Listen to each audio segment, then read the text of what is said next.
Hello guys, welcome back. This is Sakshi. तो आज हम बात करने वाले हैं 1999 में रिलीज हुई मूवी द नाइन्थ गेट के बारे में, जिसे डायरेक्ट किया था रोमन पोलांस्की ने। एंड इस मूवी को IMDb रेटिंग्स मिले थे 6.7 आउट ऑफ 10। एंड इस मूवी की कहानी का एडप्शन सेम नेम के novel the ninth gate kingdom of shadows से लिया गया है। बात करें इस कहानी की ओवरव्यू की, तो इसकी कहानी एक ब्लैक मैजिक के बुक पर बेस्ड है, जिसमें अमर होने या मोक्ष प्राप्त करने का राज छुपा हुआ है। और इस बुक को खुद किंग ऑफ डीमन लूसीफर ने लिखा है। तो कैसे हमारा मेन कैरेक्टर इस बुक को ढूंढेगा और क्या वो इस बुक के रहस्य को सुलझा पाएगा, यही हम आगे इस वीडियो में देखने वाले हैं। तो मूवी की शुरुआत में हम एक बूढ़े व्यक्ति एंड्रयू को देखते हैं, जो फांसी लगाकर सुसाइड कर लेता है। अब सीन शिफ्ट होता है और हम जीन कॉर्सो को देखते हैं, जो कि एक बुक डीलर है। मतलब किताबों को सस्ते दाम में खरीद कर उन्हें महंगे दामों में बेचने का उसका पीछा है। इस काम में उसकी मदद उसका बेस्ट फ्रेंड करता है।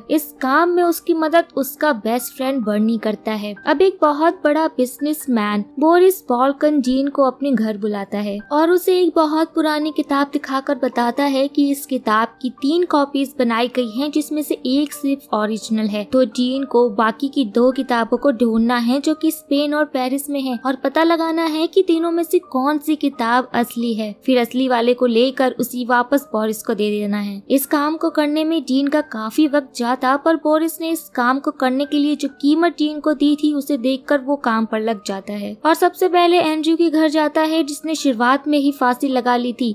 तो एंड्रयू ने ही बोरिस को नाइन्थ गेट की किताब बेची थी। उसके घर आने पर डीन को एंड्रयू टेल्फर की वाइफ लियाना से टेल्फर की मौत के साथ पता चलता है कि टेल्फर ने ये बुक बहुत पहले ही सैनिजा ब्रदर्स से खरीदी थी। बर्नी के पास आते टाइम डीन को महसूस होता है कि कोई उसका पीछा कर रहा है। डीन नाइन्थ गेट बुक बर्नी को देकर उसे संभाल कर रखने को बोलकर अपने घर आ जाता है। रात में लियाना डीन के घर आकर उसे रिझाती है ताकि वो नाइन्थ गेट बुक को चुरा सके, पर बुक के ना मिलने पर वो डीन को बहुत मारती है। मार खाने के बाद जब डीन बर्नी की शॉप पर आता है तो उसे बर्नी की डेड बॉडी पैरों से लटकी हुई मिलती है। बर्नी की इस पोजीशन को हम वीडियो के अंत में डिस्कस करेंगे। तो डीन को एक खुफिया ड्रॉअर में नाइन्थ गेट बुक मिल जाती है और यहाँ पर डीन को समझ में आ गया था कि ये बुक बहुत ही खास है, तो अब खतरा उसे उसकी जान का भी था। तो बोरिस को कॉल करके ये काम करने से मना करता है, पर जब बोरिस उसे और भी ज्यादा पैसे देने के लिए बात करता है तो डीन अपने दोस्त की कुर्बानी को जाहिर ना होते हुए डील मान लेता है। अब डीन बुक को लेकर स्पेन सैनिजा ब्रदर्स के लाइब्रेरी में आता है, जहाँ उसे पता चलता है कि ये बुक टेल्फर ने नहीं लियाना ने खरीदी थी, क्योंकि वो ब्लैक मैजिक में विश्वास करने वाले एक कल्ट का हिस्सा थी। यहाँ हमें इस नाइन्थ गेट बुक के लेखक का नाम पता चलता है, जो अरिस्टाइड टॉर्चिया और डीमन किंग लूसीफर ने इस किताब को खुद लिखा था। और किताब के पन्नों पर भी AT और LCF के साइन थे। हर किताब में 9 पहेलियां, जिसमें से सिर्फ 3 सही हैं, और इन तीनों सही पहेलियों पर लूसीफर का साइन है। मतलब 3 किताबों में टोटल 27 पहेलियां हैं, जिसमें से 9 पहेलियां सही हैं, जिन पर लूसीफर के साइन होंगे। बात करें इन पहेलियों की, तो इन्हें सॉल्व करने वाला व्यक्ति अमर हो जाएगा, इसलिए काफी लोग इन बुक्स के पीछे पड़े हुए हैं। इतने इन्फॉर्मेशन मिलने के बाद डीन दूसरे बुक के ऑनर विक्टर के पास जाता है और अपनी किताब को दिखाकर उनसे पूछता है कि क्या वो उनकी किताब को अपनी किताब से मिलाकर देखना चाहते हैं कि वो कौन सी किताब असली है। तो विक्टर डीन को इजाजत देता है और दोनों साथ में किताब के पन्नों को मिलाते हैं और पहली वाली चित्र को देखने पर उन्हें दोनों में अंतर दिखता है। डीन को समझ नहीं आ रहा था कि ये डिफरेंस क्यों है। और साथ में जब वो फ्रेश एयर लेने बाहर निकलता है तो उस पर कुछ लोग हमला करते हैं, पर उसे एक लड़की बचा लेती है। इस लड़की का मूवी में कोई नाम तो नहीं है, तो हम इसे यहाँ पर माया बोलेंगे। माया भी शुरुआत से ही डीन पे नजर बनाए हुए थी। अब डीन अपने होटल आता है और बोरिस को बताता है कि विक्टर उसे अपनी बुक नहीं देगा। तो बोरिस डीन को साफ साफ बोल देता है कि उसे वो दूसरी किताब चाहिए, जिसके लिए डीन को जो भी करना पड़े वो कर सकता है। अब नेक्स्ट डे माया डीन के पास आकर उसे अपने साथ विक्टर के घर पर चलने को बोलती है। पहले तो डीन मना करता है, पर अब कोई रास्ता ना होने की वजह से वो माया के साथ निकल जाता है। अब जब दोनों विक्टर के घर पहुंचते हैं तो डीन को विक्टर की डेड बॉडी मिलती है। घर के अंदर आने पर डीन को विक्टर की किताब जलती हुई मिलती है, जिसे देखकर वो आग को बुझाते हैं, पर तब तक किताब काफी जल गई थी और किताब से पहेलियों के 3 पन्ने भी गायब थे। इन किताबों की वजह से 2 लोगों की मौत को देखकर डीन डर गया था, पर बोरिस उसे और पैसे का लालच देकर काम जारी रखने को मना लेता है। अब डीन माया के साथ पेरिस आ गया था, जहाँ वो नाइन्थ गेट बुक के थर्ड ऑनर कैसलर से मिलता है। डीन कैसलर से बातचीत के दौरान उन्हें बता देता है कि वो बोरिस के लिए काम करता है। अब बोरिस कितना खराब आदमी है ये बात कैसलर को भी पता थी, इसलिए वो डीन की मदद ना करने का फैसला करके उसे अपने घर से निकाल देती है। डीन के बाहर निकलते ही एक बंदा उसके पीछे लग जाता है और डीन पर हमला करके उसकी किताब को छीनने की कोशिश करता है, पर तभी डीन को बचाने वहाँ पर माया आ जाती है और हम देख पाते हैं कि माया के पास मायावी शक्तियाँ हैं जिससे वो हवा में थोड़ा उड़ सकती है। तो माया उस बंदे को मार पीट कर डीन को बचाकर होटल ले ही आती है, जहाँ पर डीन बोरिस को बताता है कि उसकी करतूतों की वजह से कैसलर ने तीसरी बुक दिखाने से मना कर दिया है। तो बोरिस डीन को किसी तरह इस काम को पूरा करने के लिए कहता है। अपने ऊपर हुए हमलों की वजह से डीन अपनी किताब की पहेलियों की कॉपी निकालता है और ओरिजिनल बुक अपने कमरे में ही छुपा देता है। नेक्स्ट डे वापस डीन कैसलर के घर जाता है और उन्हें पहले दो किताबों की पहेलियों का अंतर दिखाता है, जिससे देख कर कैसलर हैरान थी और डीन को अपनी किताब वो दे देती है ताकि वो तीनों किताबों की पहेलियों की तुलना करके अंतर निकाल सके और डीन सही पहेलियों को ढूंढने में लग जाता है। डीन किताबों में अंतर ढूंढने में लगा हुआ था। इसी दौरान डीन के सिर पर कोई पीछे से हमला करता है जिससे वो बेहोश हो जाता है। होश में आने के बाद वो देखता है कि कैसलर को किसी ने मार दिया है और उनकी किताब को भी जला दिया है। अब जैसे तैसे खुद को संभालते हुए डीन वहाँ से निकल कर अपने होटल आता है और होटल आने पर डीन अपनी किताब को ढूंढता है तो वहाँ से उसकी किताब उससे गायब मिलती है। ये देखकर वो रिसेप्शन पर जाकर उनसे पूछता है कि उसके कमरे में आखिर गया कौन था। तो उसे पता चलता है कि किसी लड़की ने खुद को डीन की वाइफ बताया और कमरे में जाकर किताब को चोरी कर लिया। ये सुनकर डीन को लगता है कि माया उसके कमरे में गई होगी, पर वहाँ पर माया आ जाती है जो उसे समझा देती है कि अगर उसने किताब चुराई होती तो वो यहाँ पर क्यों होती। अब डीन दोबारा माया के साथ रिसेप्शन पर जाता है और उनसे उस कमरे में जाने वाली लड़की की शक्ल और हुलिये के बारे में पूछता है। जब मैनेजर डीन को उस लड़की के रंग रूप के बारे में बताती है तो डीन तुरंत समझ जाता है कि उसकी किताब को लियाना ने चुराया है। ये सारी बातें और उन किताब के पन्नों को डीन बोरिस को कुरियर कर देता है। होटल से बाहर आने पर डीन को लियाना और उसके आदमी दिखते हैं और अब डीन समझ जाता है कि लियाना और उसके कर्ज के लोगों ने ही उसके दोस्त विक्टर और कैसलर को किताब के लिए मारा है। इसलिए डीन और माया उन लोगों का पीछा करने लग जाते हैं और एक अजीब से मेंशन में आते हैं जहाँ पर उन्हें लियाना के साथ उसका पूरा कल्ट दिखता है जो कि 3 किताबों की पहेलियों से कोई रिचुअल करने की तैयारी में था। अब दोनों कल्ट का हिस्सा बनकर उन सभी के बीच में घुल मिल गए थे और वो देखते हैं कि बोरिस भी वहाँ पर आ गया है और लियाना का गला दबाकर उससे मारने की कोशिश कर रहा है। तो डीन लियाना की जान बचाने के लिए बोरिस पर हमला करता है, पर माया डीन को रोक लेती है और बोरिस लियाना को मार देता है। इस इंसिडेंट ने कल्ट के मेंबर में भगदड़ मचा दी थी और बोरिस भी सभी किताबों के पन्नों को लेकर अपनी कार से निकल जाता है। डीन भी बोरिस का पीछा करता है और दोनों एक पुराने से महल में आते हैं जहाँ पर चोरी छुपे डीन बोरिस को उन किताबों के पन्नों के साथ कुछ रिचुअल करते हुए देखता है और वो समझ जाता है कि बोरिस भी अमर होने के लिए इन किताबों के पीछे पड़ा था। हम देख पा रहे थे कि बोरिस ने लूसीफर द्वारा साइन की गई पहेलियों को सुलझा लिया था और रिचुअल स्टार्ट करने वाला था। तभी उसे रोकने डीन वहाँ पर आता है और बोरिस को गन पॉइंट पर लेकर डीन उसे कहता है कि उसने उसका बस फायदा उठाया है, उसे पैसे तक नहीं दिए और अब दोनों आपस में लड़ने लगते हैं जिससे फ्लोर की लकड़ियां टूट जाती हैं और डीन फ्लोर के अंदर फंस जाता है। अब बोरिस बिना किसी रुकावट के रिचुअल को शुरू करके अपने चारों ओर तेल छिड़ककर एक घेरा बना लेता है और 9 पहेलियों को उनके क्रम में रखकर उन्हें पढ़ने लगता है कि एक सुनसान रास्ते पर चल, एक लंबी और सुरक्षित डगर पर, किस्मत के दम पर, किसी ने ना डरते हुए, सबसे अच्छा खेल खेलने पर मिलेगी उसी वो चाबी जिसकी मदद से खुलेगा 9th गेट। पहली को पढ़ने पर बोरिस ने अपने चारों ओर आग लगा लिया था